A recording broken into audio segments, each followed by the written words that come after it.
매년 이맘때면 과학계는 설레는 마음으로 스위스에서 발표하는 노벨상 수상자 선정을 기다립니다. 2022년 10월 3일, 이날은 노벨 생리의학상 수상자를 선정하는 날이었는데요. 이번 영상을 통해 올해 노벨 생리의학상 수상자인 스반테 페보의 연구와 수상의 원인이 무엇인지 분석해보는 시간을 가져보도록 합시다.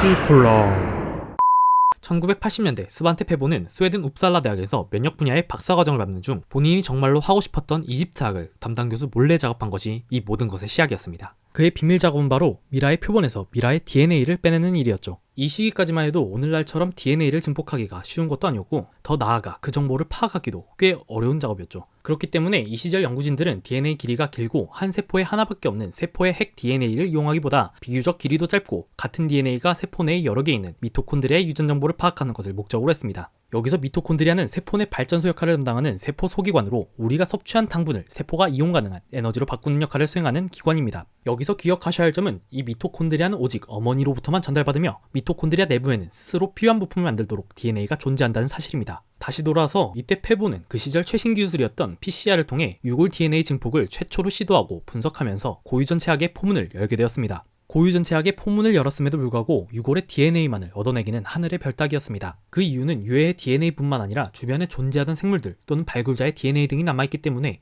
이 오염 요소들을 제거하여 DNA 분석을 시도해야 하기 때문이죠. 그래서 페보는 어떤 오염물질도 유입되지 못하도록 클린룸을 설치하여 큰 노이즈를 줄일 수 있었죠. 그 다음 계책으로 시간이 지날수록 외부 환경에 의해 DNA가 손상되는 현상을 활용하여 유골의 DNA만을 증폭시키는 기술을 개발하였습니다. 이렇게 얻어낸 미토콘드리아의 DNA를 통해 가장 먼저 확인한 것은 발견된 유해들이 현생인류와 얼마나 유전적 연관성이 있는지 알아보는 것이었습니다. 미토콘드리아 DNA는 종마다 그리고 각각의 생명체마다 정보가 다른 유전자 지역이 있는데 이 부분을 파고든 것이었죠. 조사 결과 네안데르탈인은 현생인류에게 미토콘드리아의 DNA 정보를 물려주지 못하고 멸종했음을 밝혔습니다. 하지만 미토콘드리아는 특성상 어머니로부터 전달되는 세포 소기관이라는 사실을 생각해봅시다. 여성 네안데르탈인이 호모사피엔스와의 교배를 통해 현재까지 여성인 자손만 지속적으로 낳지 않는 한 그들의 존재는 현대에서 발견될 수 없기 때문에 미토콘드리아의 DNA만으로는 진화 관계를 이해하기엔 너무 어렵습니다. 그렇게 페보는 더 정확한 정보를 얻을 수 있는 미토콘드리아가 아닌 세포 핵에 존재하는 DNA 정보를 얻어 지금까지의 사실보다 더 많은 것을 밝혀내고자 했습니다. 2000년대 초반 과학기술의 발전으로 DNA 정보를 비교적 값싼 비용으로 많은 정보를 얻어낼 수 있는 차세대 염기서열 분석이 등장하면서 페보는 바래왔던 연구를 시도할 수 있게 되었습니다. 2006년도에 네안데르탈인의 DNA 정보를 조금씩 발표하기 시작하여 2010년도에 이르러선 네안데르탈인의 유전체 지도 초안을 완성시킬 수 있었습니다. 이 완성된 유전체 지도를 가지고 페보는 현생인류와 네안데르탈인의 관계를 조사하기 시작합니다. 그 결과 네안데르탈인의 유전자가 아프리카인보다는 비아프리카인이 비교적 관계성이 높음을 밝혔으며 이는 두 인종 간의 이종교배가 있었음을 의미합니다. 더 나아가 서아시아와 유럽에서만 네안데르탈인의 유해들이 발견되지만 다른 지역의 인종들에서도 네안데르탈인의 유전자가 발견됨을 밝혔습니다. 이는 호모사피엔스가 아프리카를 나오던 시절 네안데르탈인과 호모사피엔스 간의 교배를 통해 나온 자손들이 이주하면서 생긴 현상임을 추론할 수 있었습니다. 2008년 페보 연구팀은 러시아의 알타이 산맥에 위치하는 데니소바 동굴에서 발견된 유골을 통해 매우 흥미로운 발견을 합니다. 페보 연구팀은 여느 때처럼 미토콘드리아의 DNA를 통해 유전 정보를 파악하던 중 해당 유골이 이전까지와는 다른 특성을 가지고 있다는 것을 확인합니다. 이는 새로운 호미닌, 즉 새로운 인종의 발견을 의미했죠. 그래서 연구진들은 이 새로운 호미닌에게 발견된 지명을 따 데니소반이라 명명하였습니다. 자세한 분석 결과 네안데르탈인이 사피엔스를 만나기 이전에 데니소바인과 네안데르탈인이 분기되었고, 데니소바인 일부가 유라시아 동남부와 멜라네시아 일대의 사피엔스와의 교배를 통해 현생인류에게 유전자 일부를 남겼음을 시사했습니다.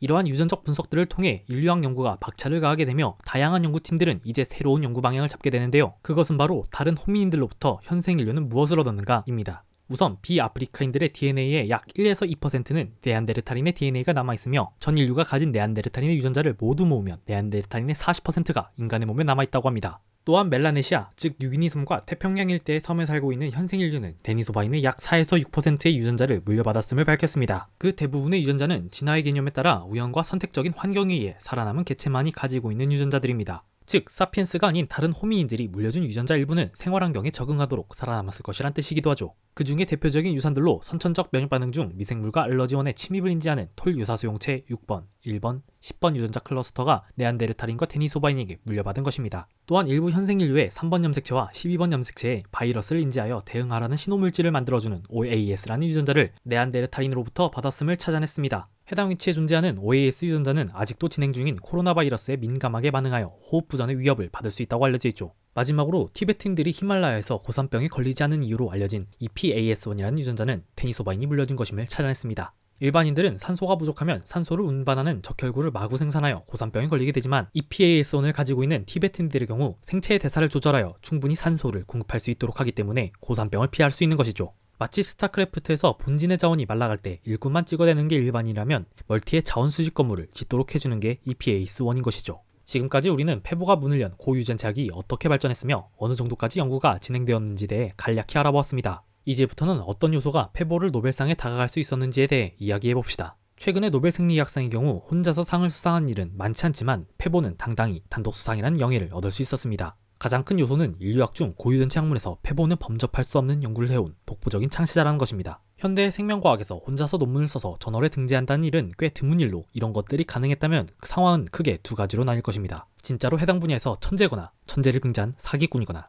페보는 일반인도 들어보았을 저널에 단독 논문 여러 개를 써낸 사람으로 그는 저널이 검증한 재능러라는 사실에 동의하실 것입니다. 또한 인류학은 이전까지만 해도 유해 외적인 요소만을 통해 연구되었다면 페보가 연 고유전체학 시대를 통해 DNA만을 가지고 기존보다 더 다양한 인류학 연구가 가능하게 된 것이죠. 이 고유전체학 시대를 닦아온 방법론적 개념들과 데이터들이 페보를 노벨상 앞에 모셔올 수 있었다고 생각합니다. 뿐만 아니라 기존의 실용적 연구에만 초점을 두었던 노벨 생리학상이 작년을 기점으로 순수학문 계열에도 조금씩 관심을 주는 추세 성향이 내재되지 않았을까라는 추측도 존재합니다. 지금까지 올해 노벨 생리학상의 내용이 무엇이었고 받게 된 이유가 무엇인지에 대해 알아봤습니다. 오늘 이 내용을 보고 야! 올해 노벨 생리학상이 말이야! 하고 유식함을 뽐내보는 시간 가져보시면 어떨까요? 지금까지 이콜라이의 따끈한 노벨상 탐구였습니다. 다음 시간에도 재미있는 주제, 흥미로운 주제로 다시 찾아뵙겠습니다. 시청해주셔서 감사합니다.